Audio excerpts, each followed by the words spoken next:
Olá pessoal, sejam bem-vindos ao Expert Radiologia. O meu nome é Fabrício e hoje a gente vai estar falando sobre a ressonância do crânio. A gente vai mostrar como realizar o exame e quais são as imagens, como as imagens se apresentam, como você pode identificar um axial T1, um axial T2, um flare e assim sucessivamente, tá bom? Então você que acompanha nossos conteúdos e gosta do que a gente produz, se inscreve no canal, deixa seu like, pois isso ajuda muito. E também compartilha com seus amigos, porque isso aí vai também ajudar o canal a crescer. A gente agradece e vamos já à aula. Então, vamos dar início à nossa aula de ressonância do crânio. A gente vai mostrar desde o básico ali quais os primeiros passos, depois a gente vai falar um pouquinho de imagem para vocês, tá bom? Eu vou passar aqui. Primeiramente, a gente deve lembrar que na sala de comando a gente tem aqui a área onde a gente vai colocar a bobina, a gente tem aqui o aparelho de ressonância. A gente tem geralmente esse armário aqui cheio de espumas aqui para colocar no paciente e deixar ele confortável. Tem outras bobinas além da de crânio. Então o que a gente vai fazer? Primeiro a gente vai pegar a bobina de crânio, colocar ali na mesa, encaixar aqui o conector nessa região, tá vendo? Aqui é uma visão frontal. Então ele vem com o cabo aqui, a gente encaixa o cabo aqui para conectar a bobina que a gente vai utilizar. No caso, é a bobina de crânio. Depois de ter feito isso, a gente vai pegar o paciente, colocá-lo na bobina ali, colocar a região da bobina, no caso, a cabeça do paciente ali dentro dessa região. Esse equipamento que está mostrando aqui na tela não é o mesmo da GE que eu mostrei aqui atrás, é outro modelo de outro fabricante. Você vê que a bobina é um pouco diferente, mas é semelhante, né? Você vê que o conector dela já é aqui. A gente tem aqui a parte aqui, as divisões da mesa aqui também. Mas o interessante aqui é a gente posicionar bem o paciente, colocar umas espuminhas, colocar às vezes um headphone ou colocar uma espuminha aqui para tapar, para ele não se assustar ou não ficar incomodado com o barulho, né? Porque em algumas sequências realmente faz bastante barulho. Então a gente tem que ter esse cuidado, conscientizar o paciente a respeito disso. Outra coisa que a gente vai dar para o paciente vai ser exatamente esse acionador aqui para ele alertar caso ele se passe mal, esteja se sentindo mal, ele vai apertar e isso aqui vai fazer um barulho lá na sala de comando e a gente vai entrar para ver como é que está esse paciente. Então deve orientar tudinho direitinho com o paciente, deixar ele super confortável, porque isso muitas vezes é o sucesso do exame. Às vezes se o paciente está desconfortável, ele mexe na sequência, a gente perde tempo com isso. Aqui no aparelho de ressonância a gente tem alguns botões aqui, alguns comandos. Eu vou tirar aqui minha câmera.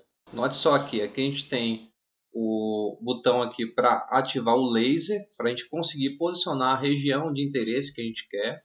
Aqui a gente tem esses outros botões que é para a mesa entrar ou sair. Aqui entra rápido, aqui entra devagar, aqui sai devagar e aqui sai rápido.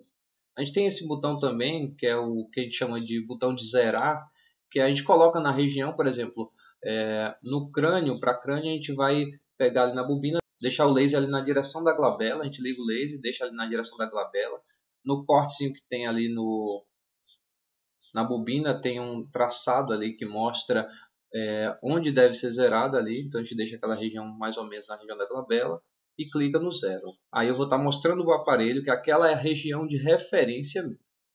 Então depois disso eu posso apertar esse botão e ele vai levar a região do paciente, a região que eu zerei, lá para o isocentro, lá para dentro do magneto, na melhor posição para adquirir imagem.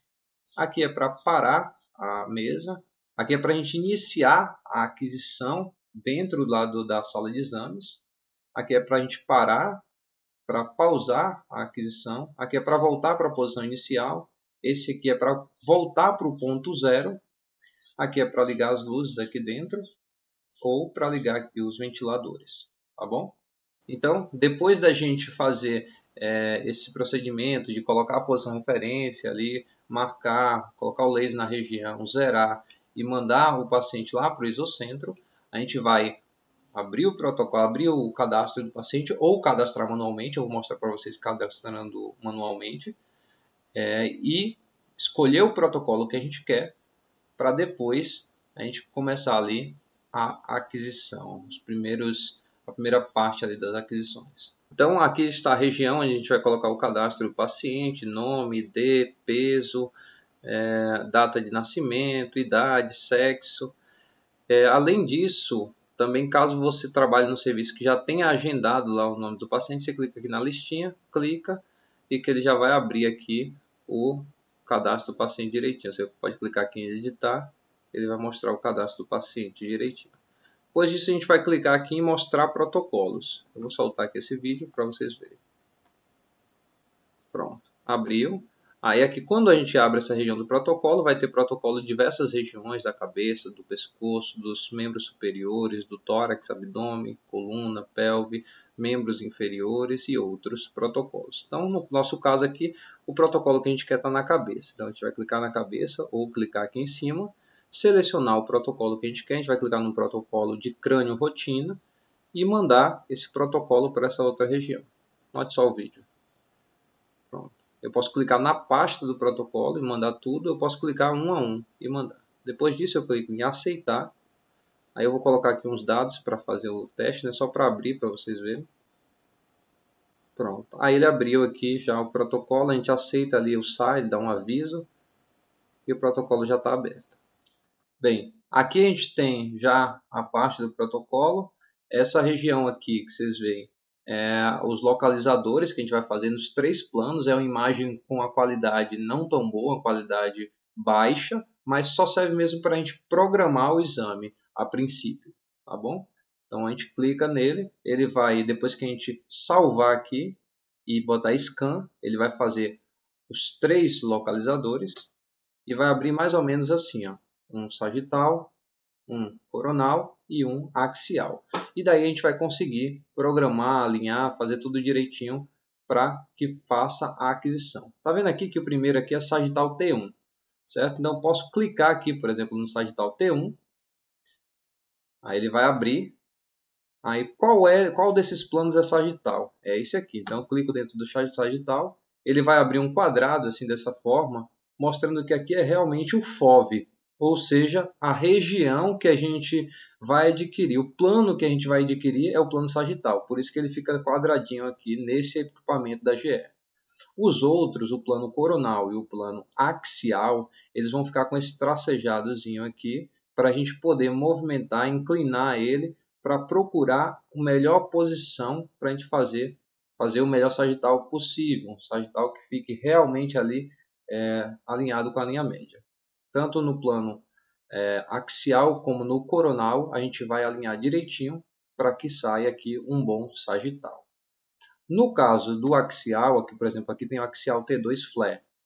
Aí aqui o FOV vai ficar no axial e a gente vai alinhar o axial através do coronal e do sagital. Tá vendo que as linhazinhas estão no coronal e no sagital. E o axial, que é o plano que a gente vai adquirir, no caso axial T2 flare, ele vem com esse quadradinho aqui, todo fechadinho aqui, mostrando que esse é o FOV, esse vai ser o plano de aquisição. Se eu quisesse aqui, por exemplo, o coronal, se eu clicar no coronal, esse FOV vai para o coronal, e aqui os outros tracejadozinhos vão para o sagital e para o axial. E através do axial e do sagital eu vou alinhar e programar esse exame aqui coronal. Lembre sempre de conferir a bobina. Aqui você vê que a bobina é de cabeça, então está certinha. Confira ela se está correta. E você vai programando, salvando e colocando scan. Aqui tem um detalhe interessante que, por exemplo, quando eu, programo aqui o coronal, quando eu clicar salvar, os outros coronais também vão ficar com essa formatação. Por exemplo, aqui, ó, a gente tem 3 axiais. O axial T2, flare, o flare, né? O axial T2 e o axial Schwann. Então, esses 3 axiais aqui, quando eu programar o primeiro axial, os outros vão copiar a mesma formatação. Isso vai permitir que, quando o médico for comparar as imagens, o corte seja o mesmo corte, ou seja, ele consegue ver um axial T2 e um axial flare ao mesmo tempo, o mesmo corte ali, colocar e comparar um ao outro. Isso é super interessante, ele fica aqui já linkado para copiar quando a gente salvar, tá bom? A gente pode colocar aqui auto scan, que ele vai rodar sozinho, caso você deseje. Aqui, ó, vou mostrar para vocês como vocês devem alinhar. Qual é aqui a referência para você alinhar, por exemplo, o axial. Lembra que eu falei? Se eu quero adquirir o axial, eu vou alinhar, vou posicionar, vou programar esse exame através do coronal e do sagital. Então, no coronal, para eu alinhar o axial, deixar ele certinho, eu vou alinhar o coronal pela base do crânio aqui, pela base do crânio, ou pelo conduto auditivo interno aqui. Está vendo que essa linha passa exatamente aqui, e também essa outra linha aqui central passa na região aqui da comissura interhemisférica. No caso do sagital, para alinhar o axial, a gente vai colocar aqui esses cortes passando aqui no corpo caloso, alinhar pelo corpo caloso. A gente tem aqui o joelho do corpo caloso, o esplênio do corpo caloso, e a gente vai passar mais ou menos uma linha aqui cruzando essas regiões. E você vê que as linhas que aparecem, elas aparecem nesse sentido, no sentido transversal. Isso mostra cada corte axial que será feito nesse plano aqui. Você vê, ó? Cada corte axial que será feito. No caso do sagital, a gente vai utilizar o plano axial e o plano coronal para alinhar e realizar um bom sagital. Então a gente vai utilizar alinhar pela comissura interhemisférica. Então a gente pega uma linha que passe aqui na comissura interhemisférica, então serve o pelúcio também como referência. Aqui também no coronal a gente passa uma linha aqui, passando nessa região. Lembrando aqui também de seguir essa região aqui do conduto auditivo, da base do crânio aqui, para ficar bem alinhadinho. E por último, alinhar o coronal. O coronal aqui para crânio a gente vai alinhar de acordo com essa imagem que vocês estão vendo. E no axial a gente vai alinhar o coronal seguindo aqui a linha interhemisférica também, deixar ele bem alinhadinho. Você vê que os cortes estão nessa direção, isso significa que ele vai cortar assim, então é um plano coronal que vai ser produzido. Aqui tem o protocolo, né? Então, só um detalhe sobre o protocolo. Esse protocolo aqui é de uma instituição. Esse protocolo pode variar dependendo da instituição que você trabalha. Não quer dizer que as sequências que tem aqui vai ter exatamente lá no seu serviço. Isso pode mudar de um serviço para serviço, tá bom? Mas tem algumas dessas sequências que são básicas, algumas aquisições que são básicas. Aqui a gente tem uma aquisição sagital T1, a gente tem o axial T2 flare, a gente tem o axial T2, o propelling, né? A gente tem o axial swan, a gente tem o axial, ou a difusão, né, em axial. Então aqui no caso é o flare, é o T2, esse aqui é o para avaliar a suscetibilidade magnética, e aqui é a difusão, certo? A gente tem um coronal T2, tem aqui essa parte opcional, se o exame for com contraste, aí deve ser adicionado um axial T1, FAST-7, que é com supressão de gordura, no modo Fast Spin Echo. E aqui mais gadolínio, ou seja, já é com contraste. Tem um sagital T1, FAST-7 também, supressão de gordura, pós-gadolínio também, e um coronal T1 também, pós-injeção de gadolínio. E tem um opcional aqui nesse protocolo. Talvez no teu serviço seja diferente. Então, a gente tem aqui um 3D sagital em T1, FAST-7, pós-gadolínio, também pós-contraste. Você vê que tem essa pausa aqui do contraste aqui, que é colocado já pelo protocolo. Tá bom? Isso é só a título de exemplo. Agora a gente vai falar sobre a imagem. O que você deve esperar em cada uma dessas imagens. Qual o aspecto dessa imagem? Vamos falar primeiro sobre o axial T1. Então, quais são as características da imagem em T1? O axial você está vendo pelo próprio corte, dá para ver que é um axial. Mas quais são as características do T1? Bem, o T1 ele tem uma característica que é a substância branca continuar branca, ou seja, ela tem um tom de cinza mais claro, substância branca com um tom de cinza mais claro. A substância cinzenta ela tem um tom de cinza próximo a um cinza, ao cinza, né? Então o branco é branco, entre aspas, e o cinza é cinza. E a região aqui dos ventrículos fica com hipointensidade, ou seja, fica um cinza escuro, quase preto. Preto, né? Então lembre-se disso. O axial T1, a gente tem que olhar para essas características, que é substância branca fica branca, ou seja, fica um cinza mais claro. A substância cinzenta, que é mais cortical, fica um pouco mais cinza. Talvez essa imagem não demonstre tão bem assim. E aqui a região do líquor, onde tiver líquido, desde os sucos como os ventrículos aqui, fica com hipointensidade, ou seja, fica escura. Já o axial T2, a gente vai ter aí quase que o inverso. A gente tem a região do líquor, tá vendo? A região do líquor, que é os ventrículos que são preenchidos por líquor, fica branco. A região dos sucos, que também passa líquor aqui nessa região, você vê que fica branco. O detalhe aqui, a substância branca fica um cinza escuro, fica mais escuro, substância branca fica mais escura. E a substância cinzenta fica mais clara. Tá vendo? Substância branca escura, substância cinzenta mais clara é uma característica do T2. E essa região aqui onde tem líquor fica clara. Você vê que realmente não dá para confundir um do outro. Olhou para a substância branca, T2 é escuro, T1 é claro. Substância cinzenta, T2 é mais claro e T1 é mais cinza, a região da substância cinzenta. Líquor é escuro no T1, líquor é branco, é claro no T2. Temos também o flare. O que seria o flare necessariamente? O flare nada mais é do que um T2. É esse T2 aqui, só que com a supressão do sinal do líquor. Ou seja, onde tiver líquor, ao invés dele ficar branco, agora ele vai ficar escuro. E aí fica mais difícil da gente diferenciar o axial T1 do flare T1. Ou seja, no T1 para o flare. Por quê? Porque quando a gente olha para o líquor, se você ficar baseado só no líquor, você vai ver que o líquor aqui no flare está escuro. E o líquor aqui no T1 também está escuro. Então, como é que eu vou diferenciar um do outro? Aí eu olho para a substância branca. A substância branca no T1 é branca.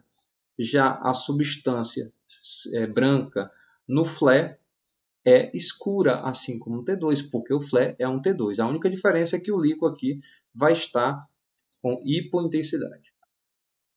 E a substância cinzenta aqui você vê que ela é mais clara, enquanto aqui a substância cinzenta é mais cinza. Então o T1 ele é mais anatômico, por assim dizer. Então não dá para confundir. Se você olhou só para o líquor, depois você olha aqui para a substância branca, olha para a substância cinzenta, que você vai conseguir diferenciar o axial T1 do flare. Aqui a gente tem o axial T1 sem contraste e o com contraste aqui. Qual a diferença de um para outro? A questão do líquor é a mesma coloração, né? O mesmo tom, ele é escuro. A substância branca, os dois são brancos, porque os dois são T1. A região da substância cinzenta também, os dois são mais cinza, né?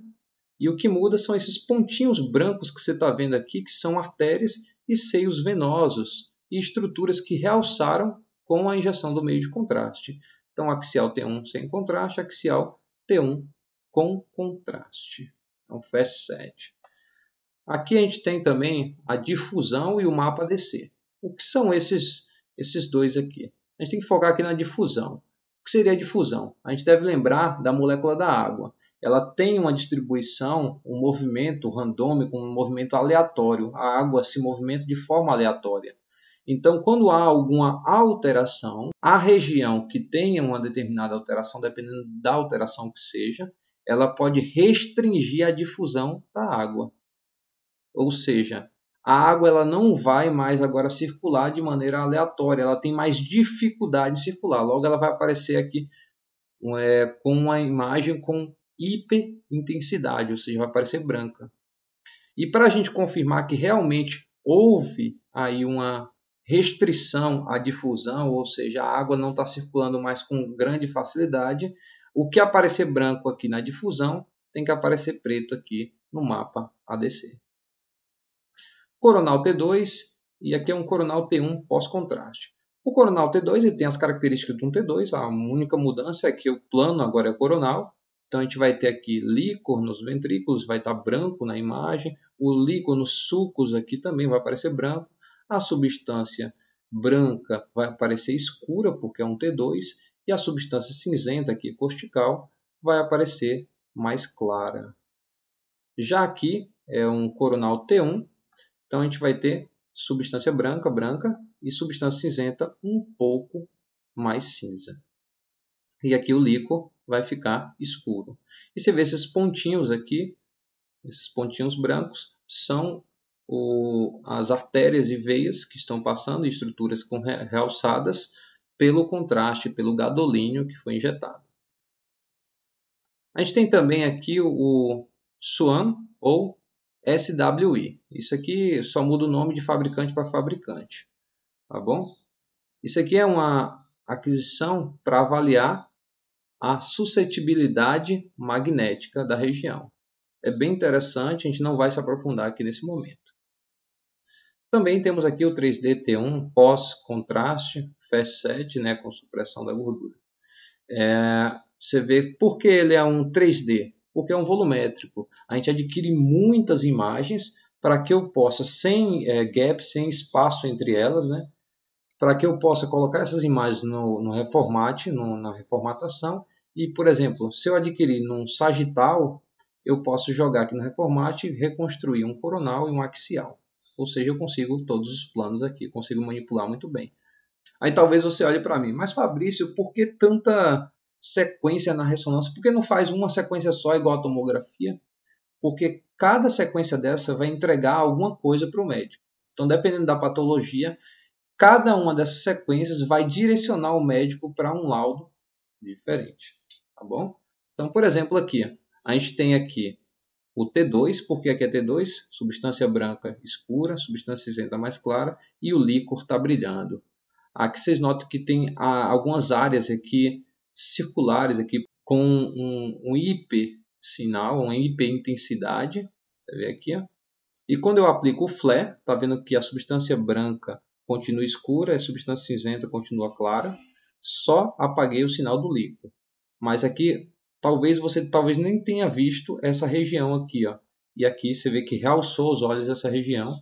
Além disso, se vocês notarem aqui, essa região aqui, a gente não consegue ver o conteúdo interior, só que no flare eu consigo ver que não tem somente essa região circular, tem alguns pontinhos aqui dentro, tá vendo? Então, você vê como um auxilia o outro, né? Entrega mais informações. Então, o axial T2 e aqui o axial T2 flare, com supressão do líquor, né? E aqui a gente tem dois axiais, esse é o axial T1, aqui também é o axial T1, só que aqui é pré-contraste e aqui é pós-contraste. A gente vê que essa região tem um hipossinal, ela tem um sinal mais baixo aqui. Quando injeta o contraste, você vê que houve a impregnação do gadolínio e houve o realce dessa região. Então, um vai completar o outro, vai trazer mais informações. Aqui a gente tem a difusão e aqui a gente tem o mapa ADC. Note só essa região aqui com hipersinal, com hiperintensidade na difusão. Para eu saber se houve realmente a restrição do movimento livre da água, do movimento aleatório da água, basta eu ver claro aqui, escuro aqui. Então, realmente há uma restrição à difusão aqui. Isso aqui confirma, né? De um para outro você vê que há confirmação. Por isso que os dois têm que andar lado a lado. Então, essa é a aula de hoje. Espero que tenham gostado. E, novamente, só relembrando, se inscreve no canal para ajudar, tá bom? Deixe seu like aí e até uma próxima aula.